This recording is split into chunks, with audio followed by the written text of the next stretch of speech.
Well, hello, With Gratitude Matt listeners. My name is Matt Moran, and I'm the host for the With Gratitude Matt show. As I think about today's guest, I have an even greater admiration for the work that my wife, Mary, does each and every day. Mary is the Western New York Task Force Coordinator for Human Trafficking. Today's guest will share with us firsthand exactly why there is even such a job as the Western New York Task Force Coordinator for Human Trafficking. I have a special ask for us today. I ask that each and every one of us are open-minded enough to learn about the issue of trafficking that we have worldwide.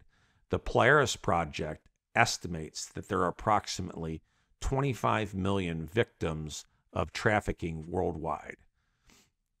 So anyone who is working in the trafficking spectrum, I want to say a special thanks to all the work that you are doing. You are certainly making a difference. We need all hands on deck today.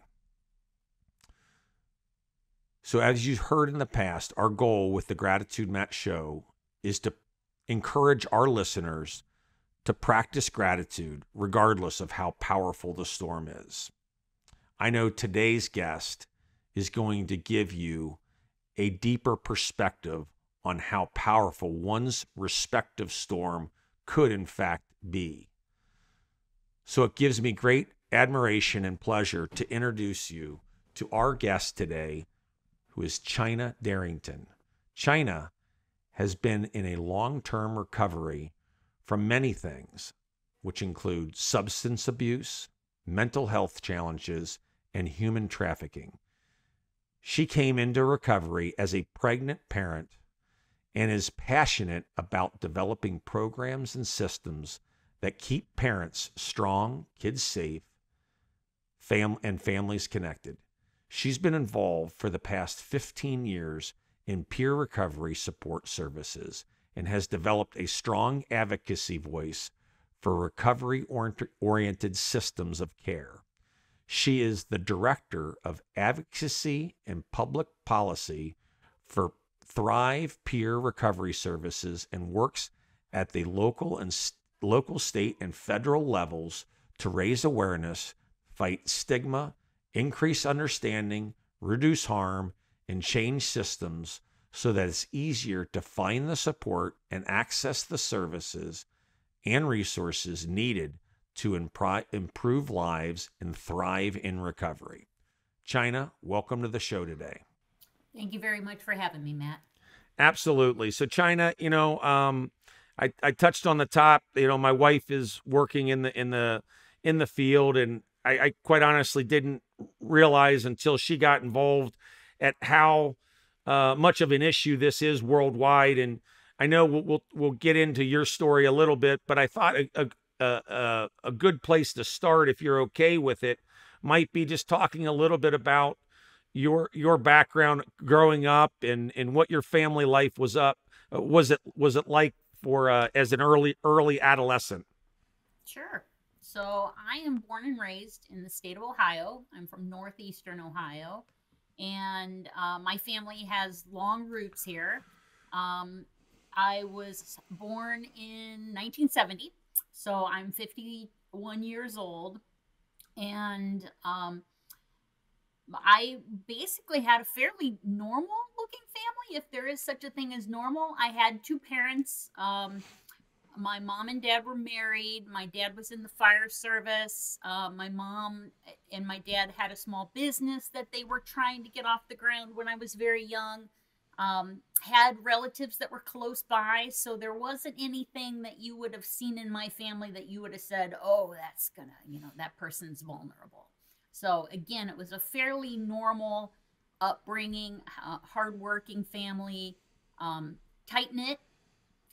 So there wasn't any obvious things that a lot of times we get in the stereotype of trafficking. My experience is that it can come in all forms. Right. And I know when we connected, I mean, you're doing some amazing work and you're thriving today and, being an advocate and helping others that might find themselves in vulnerable situations. but life wasn't always like that. At a relatively early age, you had some traumatic events happen to you in life, and if comfortable sharing, I'd love to hear a little bit more about what happened to you as a young girl. Sure. I am from a fairly rural part of northeastern Ohio.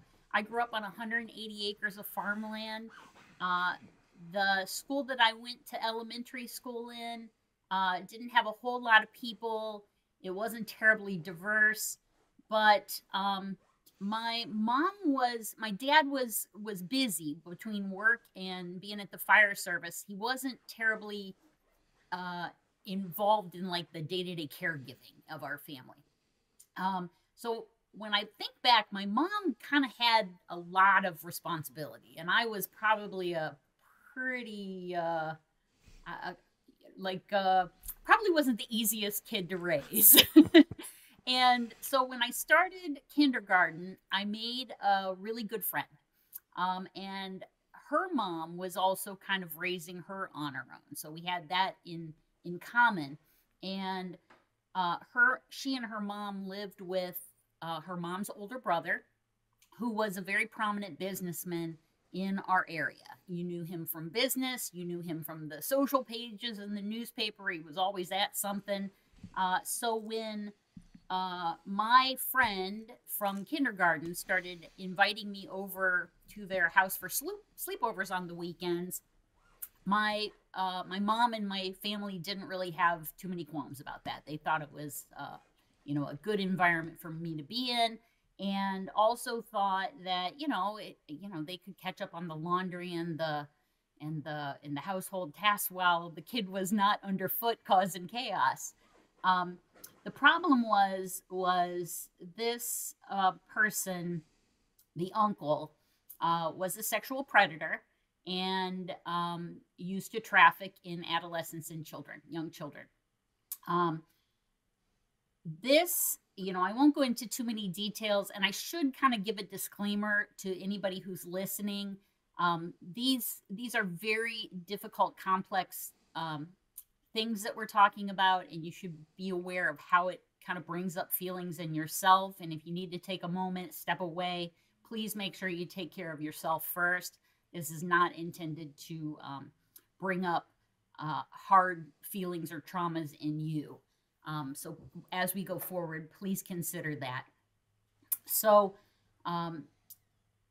one thing that I have learned about childhood sexual abuse and trafficking is there is a grooming process. And this was a very wealthy individual. He had a beautiful house.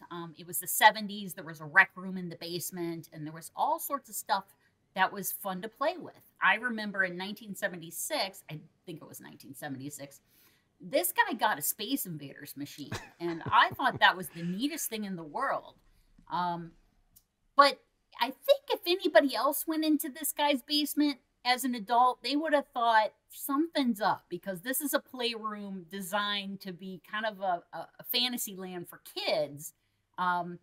And even if you've got a lot of money, that's kind of a weird thing to spend your hard-earned cash on. So there was a grooming process where I was receiving a lot of attention and was also being conditioned by other adolescents and children who were experiencing sexual abuse. And that became a normal thing. And so when it started happening to me, it was kind of like, this isn't really something I'm enjoying, but I like the attention. And so you start to make this internal bargain of, I guess I can deal with this if I get this fun stuff and I get to play as much Space Invaders as I want. And sometimes it's as simple as that. In this person's life, he would have functions at his house, and there would be other people. And my understanding, and again, the court records have been very much redacted, so it's hard to get concrete details on what actually happened. There aren't very many people that I've been able to speak with who are directly involved in the case from the 70s, but the allegations and what he was convicted of was that he was using these children kind of to facilitate business favors, transactions, that type of stuff. Um, when I was 9, this person was arrested and he was indicted and he was put on trial and he went to prison. Not just for me. There again were many, many um, children and adolescents involved in this. He was very good at spotting vulnerable people and exploiting them, and that is a common theme in traffickers. So at 9, my abuse slash exploitation ended, but that would be 1979, and we didn't really have a good language or really uh, people who knew how to deal with people who had these experiences happen to them. Um, they were still using languages like, that if you sold sex in any way, shape, or form, you were a prostitute. And so they used language like child prostitute. And, my grandfather, I remember, he was, he was well connected in my community. And I remember him thinking, or I remember him saying, um, you will not be part of this trial. Like, they can use the older children for this, because he knew they were going to slaughter him. This guy had a lot of money. He was able to afford good legal representation, and they did what they normally do to people who have been offended sexually in some way or another. The other side wants to make you look bad. So basically, I was kind of protected from all of that. I just knew it stopped. I didn't go over to that house anymore, but I did not have a good understanding of what I had experienced that other 9-year-olds had not. And so that made me very different to my peers in school.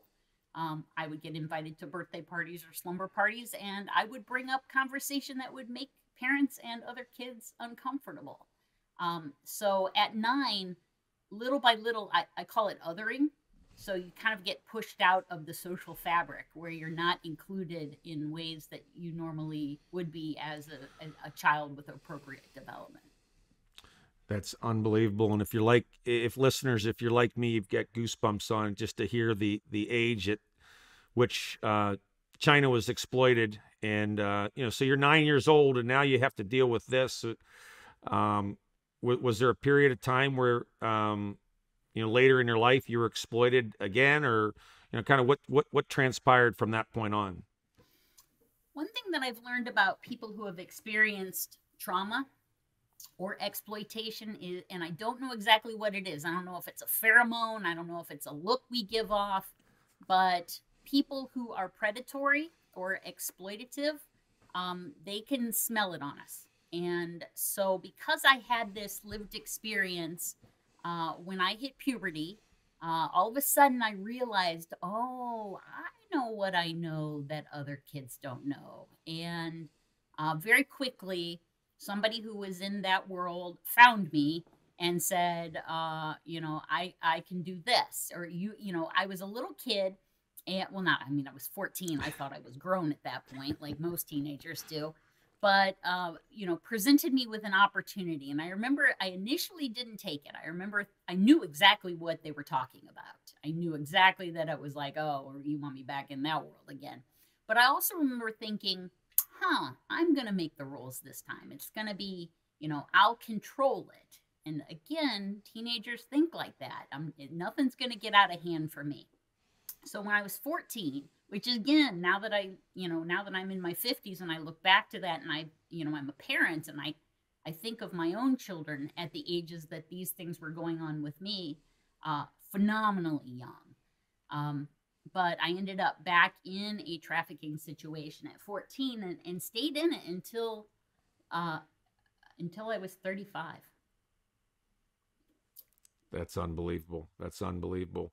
I know just the little I know from talking to Mary about some of the work that she's done. Oftentimes, substance abuse or mental health contributes to the vulnerability of the victims. And I'm curious as to how that might have played a role in the length that you were a victim of trafficking.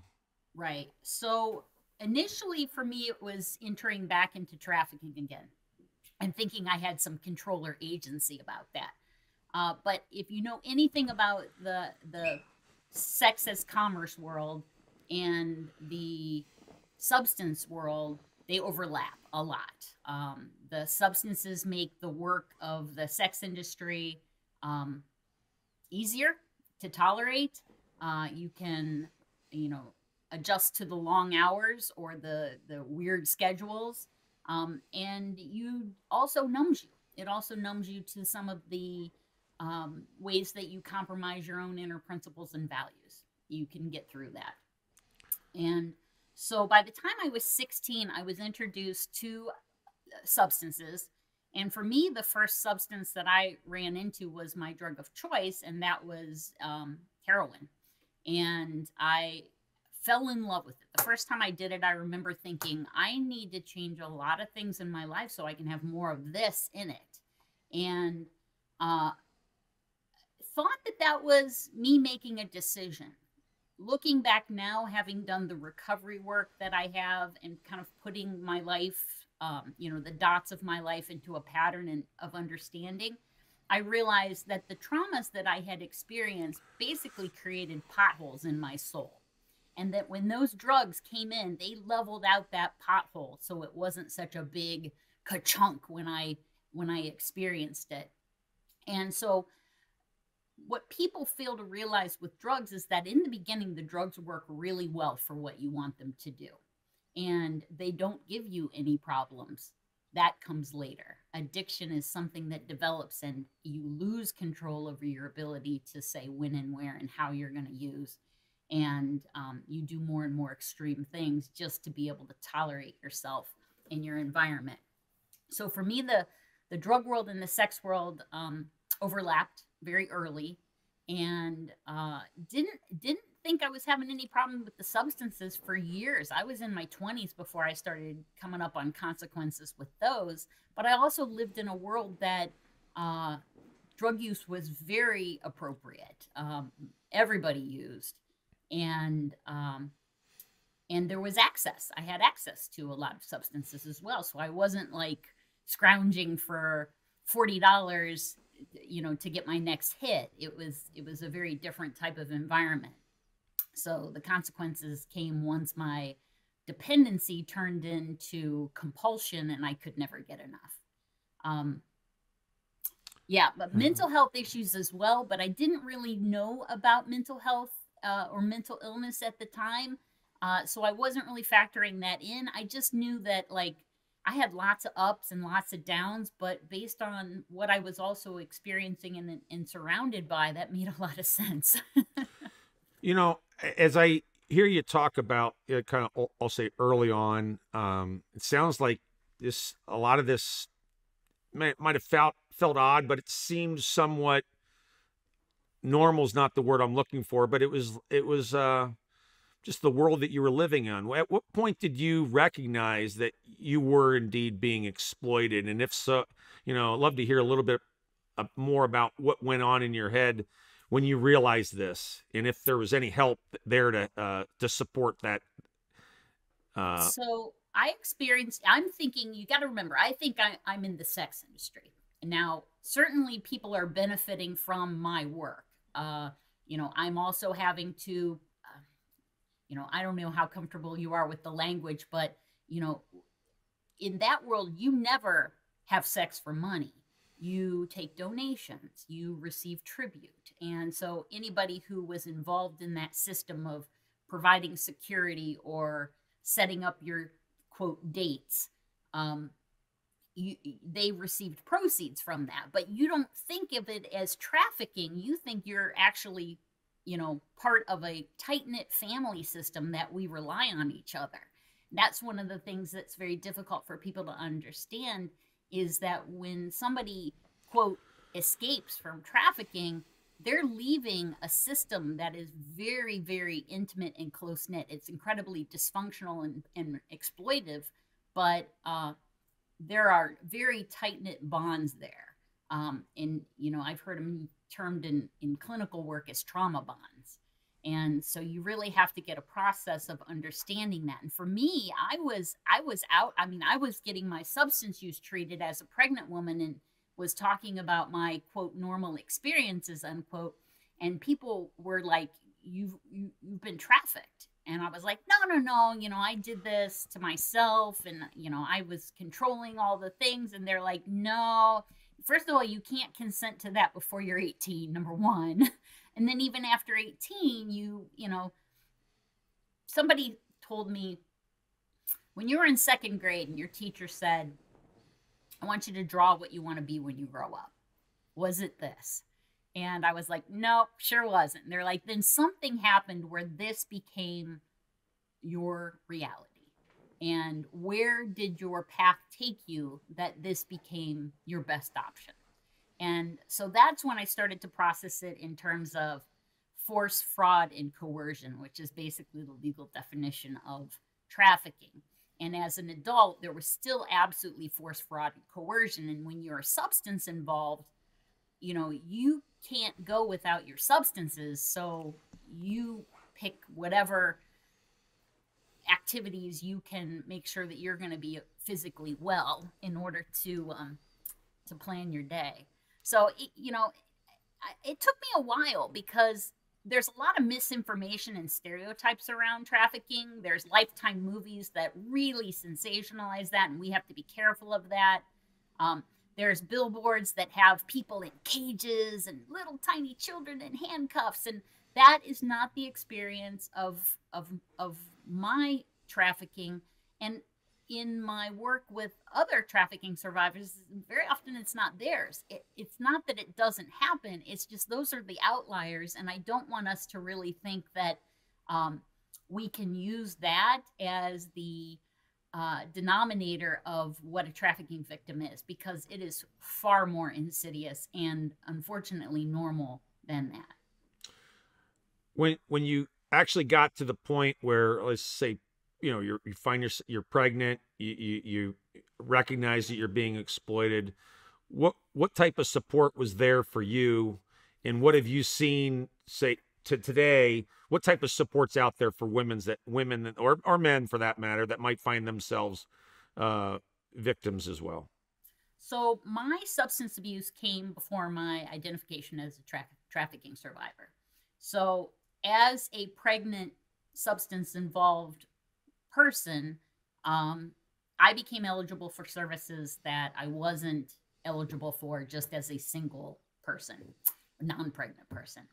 And so I ended up going to a women's treatment facility, and it used a trauma-informed approach. And I had never even heard of that word before. And I remember my counselor during my intake said, why do you use? And I remember answering heroin and crack. And they said, no, not what, why. But everybody else had always asked me, what do you use? And we're going to treat you for those, disorders. But this person said, why? And I remember thinking, gosh, I've used for 16 years at this point. I actually kind of have forgotten. I've lost, sight of why I use. And so we spent some time, looking into why I formed such a deep bond with a chemical. And it went back to my, childhood trafficking and how I kind of normalized my adolescence based on trying to understand what had happened to me as a child. And a lot of trauma work. Trauma work is exhausting, and it doesn't happen fast. But it is absolutely necessary if you want to process uncommon things that happen in your existence. So that women's recovery program that I went to was phenomenal. And although this is 2003, so there still weren't a whole lot of human trafficking safe houses and dockets and, survivor resources. We hadn't really developed that yet, but there were individuals at organizations who had enough skill and understanding to say, okay, you've got a barrier of food. You've got a barrier of housing. Let's see if we can get you some stability in those very tangible physiological base needs in order to restore you. trafficking a lot of times is very much like domestic violence, that we don't just get a clean break. A lot of times you've identified you don't like the relationship you're in anymore in terms of, exploiting yourself, compromising your values, engaging in this type of work. Um, but you haven't quite figured out how this new world that they tell you you're joining operates. And I remember the first time I got a job that was a legitimate job. And they said, China, we're going to pay you X dollars an hour. So in a week, you'll make this much money. And then when I got my paycheck, it was not that much money. It was decidedly less after withholding and taxes and all the things that they took out of my paycheck. And I remember thinking, I just got swindled. Like, because in the world that I came from, if they said I'm going to pay you $100 for something, you got $100. So learning the rules of how this new world worked and how do I get skills? I mean, I had a whole lot of skills, but did they translate into this world, into how I could pay for my children and family and housing and food? So a lot of barriers in terms of, I know how that world works. Help me learn how this world works. So there was individuals that probably now work in trafficking, and so they had some skill of helping me practice these new skills long enough where they became automatic and natural. Right. Now I love engaging in anti-trafficking work because I see that we have much better systems now. It's still difficult, and so there's many times that people, you exit the life and then they go back 6 or 7 times. That's about the average. But that's okay. This is their process of recovery on their timeline. I do not dictate how that looks or how long it's going to take. Right. The little I do know about recovery, I've often heard, individuals talk a lot about leaning into the higher power and spirituality. I'd love to hear from your perspective if that played a role in where you are today and perhaps even early on in recovery. So you're right. A lot of people in recovery do a 12-step fellowship, and part of that 12-step process is identifying what your higher power is and relying on it to help sort out the difficult things in your life. And if you know anything about the 12-step process, step 1 is something in my life is making me I'm powerless over something in my life, making me unmanageable. And 12 is I've processed the dysfunction in my life, and now I'm going to help somebody else with the same framework that I have benefited from to help sort them out as well. I have always been a little envious of people who find a higher power very easily.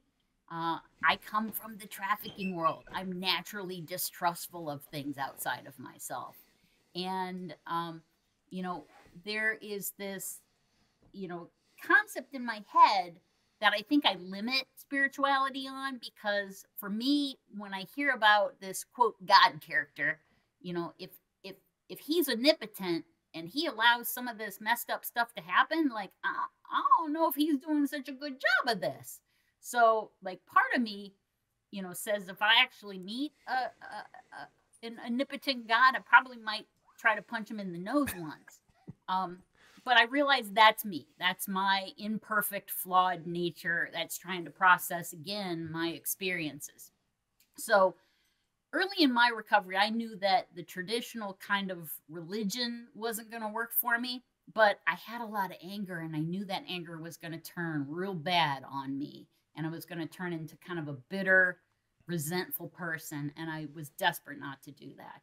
So for me, I opened it up to anything that could benefit me, like just point me in the right direction. And for me, I found this book called Dharma Punks, and it was old angry punk rockers who got involved with substances and their life fell apart, and found that meditation based in Buddhist principles helped them unmess their life up. And so in doing that, I took a look at these Buddhist principles, and they were real simple things. I mean, it was like you could do it without having to have a deity at the center of it. And there's three major, focuses in Buddhism. It's wisdom, ethical conduct, and mental development.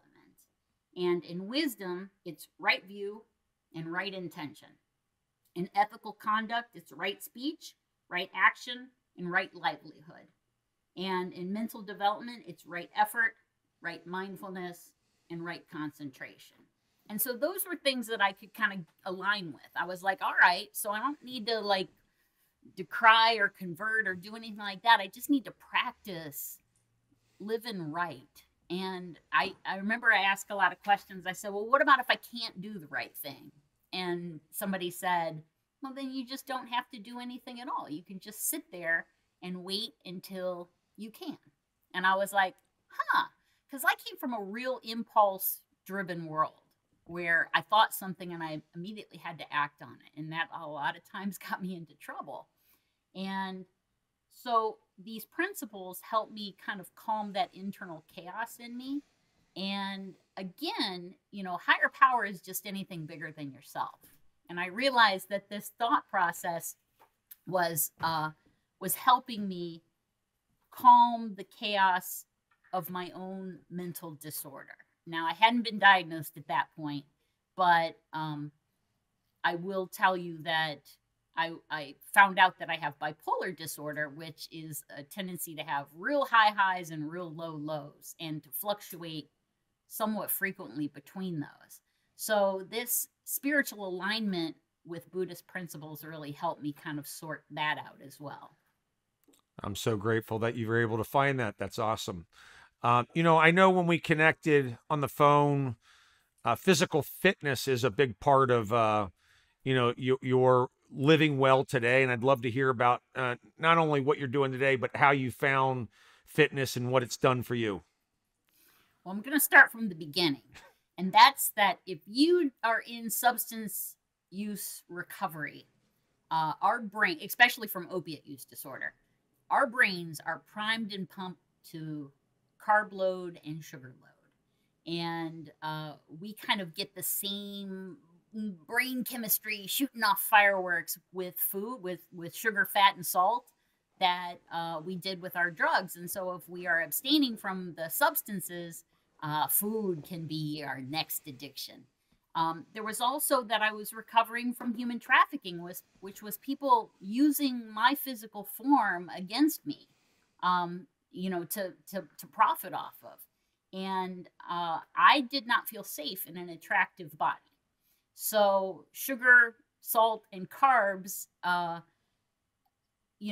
packed on pounds over the years. And I ended up gaining a significant amount of weight. And I realized I didn't want to be unhealthy. Like, I didn't mind having a bigger body at all. But when my blood pressure went up and my A1C was, giving me pre-diabetes, and I was like, this is, you're getting older. This is not moving in the right direction.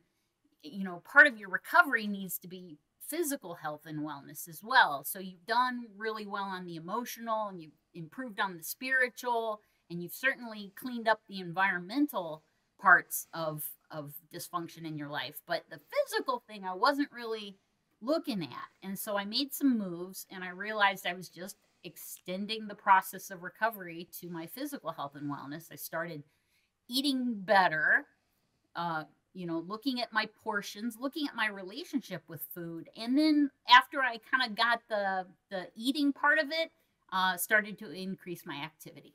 And over 18 months, I lost 80 pounds. And now physical health and wellness is a daily part of my life, just like meditation is, just like spirituality is, and just like abstaining from things that get me into trouble too. What's really interesting about you just we've had a guest on here. His name's Roy Von Tom. He talked quite a bit about the 4 houses of health. He's an oncologist, but he talks about, being physically well, spiritually well, mentally well, and emotionally well. And you just touched on three of those right there, and it's just amazing the correlations between what you experienced and in recovery and what cancer patients can also experience. Mm-hmm. When when we spoke, I mean, I should say, on a number of our shows, I've had a number of different guests that have had different issues happen to them, and we've often talked about not falling into being a victim. And I just, trafficking is a global issue. Your story is unbelievable. I'm just curious how you found the courage to do the work that you're doing and speak out and be an advocate, because I just know sometimes when I think about some of the what I've gone through as a cancer patient, sometimes it's difficult for me to go back to the early on period. And how have you found the strength to share your story and be a advocate for others? So I'm 15 years away from the lifestyle. So I have a little distance between that, Yep. between me and the active life. Yep. Early on, I probably just didn't have enough common sense not to talk about it. I needed to process it, so I spoke about it. But I also really realized other people might need to hear that story, and so I wanted to be brave enough to share it. Um, what happened in my, I want to say about 5 years into my recovery from trafficking and substance use, um, I was too close to it. I was too immersed in it, and I needed to step back for my own boundaries. And so that was I kind of focused on substance use recovery at that point and did that for about another 7 years. And it's only been in about the past year that I have been able to really kind of align myself back with anti-trafficking advocacy. I've never filtered that from my story. It's never not been part of my story, but I just kind of focused on the substance use, and then the trafficking was kind of a part of that story. Now I find myself more in some anti-trafficking advocacy and testifying on behalf of legislation that's coming up, which affects survivors. Uh, but I'm at a good I'm at a good point in my life. It doesn't trigger the old wounds. I've done the trauma work, so it's kind of taken some of the zing out of it. But I've also been taught skills like strategic sharing, of how to always share your story in an empowering way. And if it starts to get away from you, how to redirect it or even cut it off. If you're having a high trigger day, knowing that it's okay to prioritize your own needs over a commitment that you made. I've found that I don't need to do that very often, but I also have a good tribe of people, other survivors, that if I needed to cancel something, I might be able to get somebody else who can step in and fill those shoes. So sure. It's a balance of being able to take care of yourself, but also being brave enough to realize that there are things in my story that will resonate with somebody else who needs to hear that, because they're currently going through that. And I want anybody who's caught up in that world and doesn't want to be, to know they can get out whenever the moment strikes them. I'm so grateful that you're able to share that today, and you have the perspective that you do. I just curious. I mean, the work that you're doing is truly amazing today, and I touched on it earlier. You are thriving, but how does that work really reflect what your true calling is today? When I think of who I was prior to my recovery, I was a lot smaller, a lot selfisher, a lot more ego based. That's not somebody that I really wanted to water and feed. So the fact that I had to go through what I had to go through and kind of be torn down to the studs and rebuild my life, I realize every single day I have beaten all the odds just by being alive. I've been through things that, I've been shot, I've been stabbed twice, I've been intentionally overdosed a handful of times. There were people who wanted me dead. And the fact that I that I'm still alive is not lost on me. And I intend to make good every single day I get from this point on. And anything that I can do to connect with other people who are experiencing suffering, whether it's physical health and wellness, emotional, environmental, lots of different things. There is a way to improve that situation. Well, I know you're making a big difference, and I'd like to maybe ask, for the adults that are out there listening, are there things that you think that they could do to better protect their children or the children that they're in the care of from potentially being exploited themselves? I think it's so simple. Stay connected to your kids. Find out what's important to them. Find out when they're okay, when they're not. Don't be too busy. Your work is not that important. If your kids need something, stop, give them your attention, and make sure you're listening and hearing them. I ended up connecting with a predatory stranger because he appeared to listen to me. He appeared to treat me in a way that gave me attention that I thought I needed. And if you can be the safe, connected person in a child's life, they may not fall predator to somebody else who tries to fill that void if that void's not there. So we all experience really busy lives. We think our kids are okay and they don't really need us, at 7 o'clock tonight when the game's on or something like that. But just realize you get your kids for a little bit of time. Don't let them, make sure you're a really important, safe person in their life. Thank you. Thank you. China, as we wrap up and I, just think about the victimization that you've been part of and in your own recovery, is there anything that comes to mind from the experiences that you've had that you kind of can look back on the struggles and perhaps even find some gratitude for the road that you've been on and you lead today that it's allowed you to do some of the work that you're doing today? And if so, I'd love to hear more about that perspective, because I certainly can't look at that easily and say there's much that I'd be grateful for. Oh no, I'm grateful for every single. I have skills that you can't teach in any university. I can read people in 20 seconds and know how to approach them. I have great spidey sense of people, so I can kind of say, okay, let's be careful of this environment that I'm in.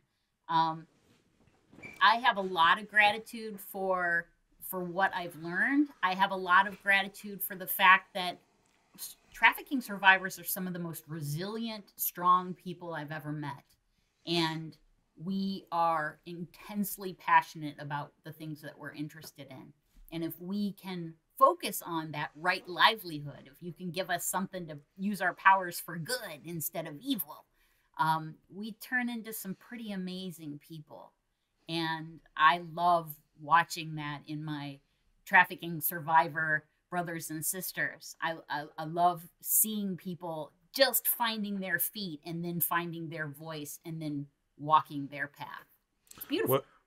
Well, you're a true testament to how beautiful that journey can make an individual, because you are inside and out doing some great work, a beautiful individual, and I'm so grateful to have gotten connected to you. It's amazing. I got goosebumps when you opened up and started sharing your story today, just like the time when we were talking on the phone, just getting acquainted. And I know our listening audience will do just the same. And this issue is a global issue. We need to make sure that our children are not the next victim, and just listen to what China has shared with you, and just stay close to your children. They are clearly the predators are out to find the weakest prey, and the more that we're aware of where they are, who they're with, can only protect them. China, thanks for all the work that you do, and I'd like to thank everybody in the trafficking trafficking spectrum that's helping make this issue not what it should be. Just grateful for all the work that you're doing, and a special shout out to Mary. I know she'll listen and be grateful that her team has been acknowledged. We all face different hurdles in life, and for me, mine happens to be cancer. There are a few things I think about each and every day as I deal with the hurdles that are in front of me. And the first is pretty intuitive. It's find the courage to be grateful, regardless of how powerful that storm is. Secondly, I think it's very important that we all are truly present for each other and with each other. We all have unique gifts, and if we're not present, we'll not only miss the opportunity to share our gift, but we'll also miss the opportunity to receive the gifts that are right in front of us. And lastly, pay attention to how you're feeding your mind, body, and soul. We are what goes into our bodies. Pay attention to it. Again, today's guest was China Darrington. If today's show inspired you in some way, shape, or form, please subscribe to the show, comment on it, and share it with others. Until next time, with gratitude, Matt listeners, find the courage to be grateful. Godspeed, my friends.